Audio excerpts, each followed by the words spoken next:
మందుల సామెల్ గారు 2 నిమిషాలు.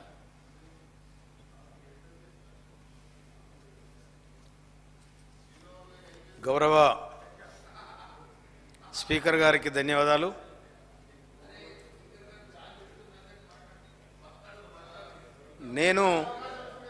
నేను స్వయాన రైతు. నాకు సొంతం 5 ఎకరాలు ఉంది. 25 ఎకరాల కౌలు తీసుకొని నేను కారుకు 150 ఫుట్ల ఒడ్డు పట్టిస్తున్నాను. నేను ఈరోజు కూడా నాడుపెట్టాను 30 ఎకరాలు. ఈ ప్రాజెక్టులపై కానీ నదులపై కానీ ఉన్న నీళ్ళ మీద నాకు పూర్తి స్థాయిలో అవగాహన ఉంది. ఆ రైతుకు నీళ్ళు ఏ విధంగా అవసరం పడుతుందో నాకు తెలుసు. తర్వాత మొన్న జరిగిన ఎన్నికలల్లో మొత్తం వాళ్ళు ఏటిగడ్డలో చూసినారు, కానీ నేను మాత్రం ఏటికి ఆ ఇసుక కింద ఉన్న నీళ్ళని చూసిన. వాళ్ళ ఇసుకను చూసినారు, నేనే ఇసుక కింద ఉన్న నీళ్ళని చూసిన. అందుకని నేను ఎన్నికల సందర్భంగా చెప్పిన, ఇసుక ఎవడని తీసుకపోతే బొంద పెడతా కొడుకు అని చెప్పినాడు.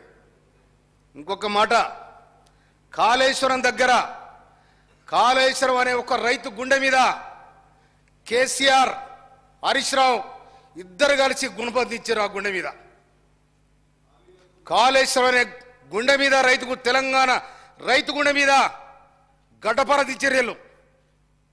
మొత్తం సర్వనాశనం చేసి దోపిడీ చేశారు. మామూలు కాదు ఇది. వాళ్ళు మొత్తం తెలంగాణ ఆలోచిస్తారు. ఎక్కడ మోస్తావు చూడరే హరీష్ చెప్పరా అని అంటారు. అరే గిట్లు వస్తాయి మామని ఆయన అంటారు.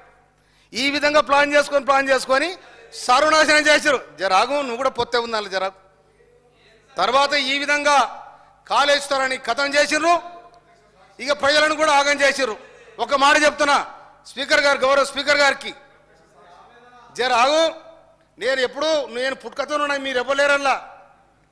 నేను మొదటి నుంచి ఉన్నా, నాకు తెలుసు అది. ఒక్క మాట జరా, పద్మశాలి సోదరులు ఊరవతల ఈ రంగులు వచ్చేదానికి ఒక తొట్లు పెట్టుకున్నారు. తొట్లు పెట్టుకుంటే ఊరవతల ఉన్న నక్కల గుంపులకు వెళ్ళి ఒక నక్క వచ్చి అలా దొరికింది. ఇలా దొరికి తరక రంగు మారింది. రంగు మారి మళ్ళీ నక్కలలో పోయింది. నక్కల పోయి ఏమన్నది, నేను రాజును రా అన్నది. అనేసరికి నువ్వేటి రాజు అవుతావు అని వాళ్ళు కూడా పొద్దుదాకా ఆలోచించారు. ఈ నక్కలు ఏం తింటాయి, రేగ్గాయలు రేలకాయలు తింటాయి. అవి సాయంత్రం వచ్చేసరికి అక్కడ ఊలు వస్తుంది. ఇది ఇట్లా రాకపోతే మాత్రం ఇది దొర, ఇది రాజు. కనుక ఇది అయిందనుకో, మనలాగా అయిందనుకో, ఇది మనదనుకోరు. కనుక ప్రజారాజ్యంలా ప్రజాస్వామ్యంలో ఎవరు రాజు కాదు. ఇది ప్రజాస్వామ్యం. రాజు అనుకొని విర్రవీగి ప్రజాధనాన్ని కొల్లగొట్టి ప్రజలను బానిసలు చేస్తే ప్రజలు తిరుగుబాటు అయింది.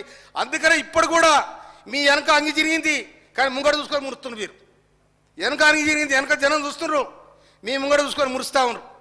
తర్వాత మా నియోజకవర్గానికి సంబంధించి ఒక్క మాట, మా బునాది గారి కాల్వ దానికి 270 కోట్ల రూపాయలు తీసుకున్నారు. గింత గెలగిచ్చారు, ఎక్కడ పోయినా పైసా తిరగదు. అది 98 కిలోమీటర్లు ప్రయాణం చేస్తుంది. 60 కిలోమీటర్లు పూర్తయింది.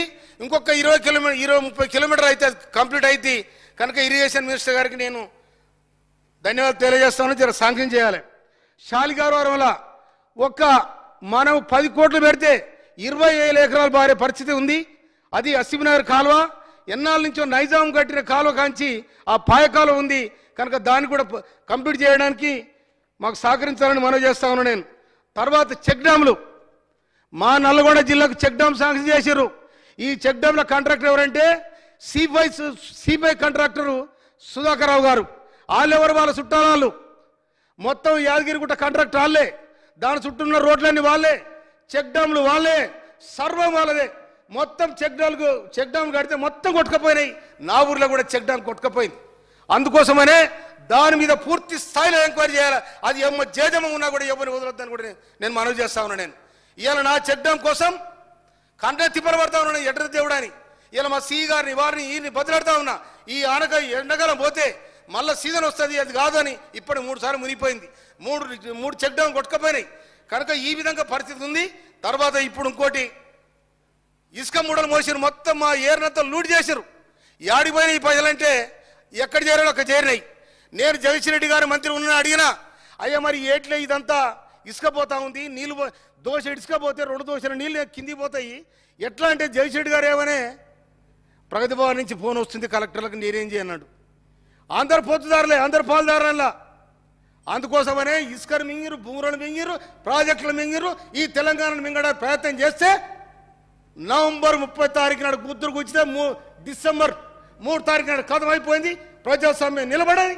అది మా రేవంత్ రెడ్డి గారి నాయకత్వంలో ప్రజాస్వామ్యబద్ధంగా ఈ రాష్ట్రం నడుస్తాను కూడా నేను మనవి చేస్తాను. Thank you sir.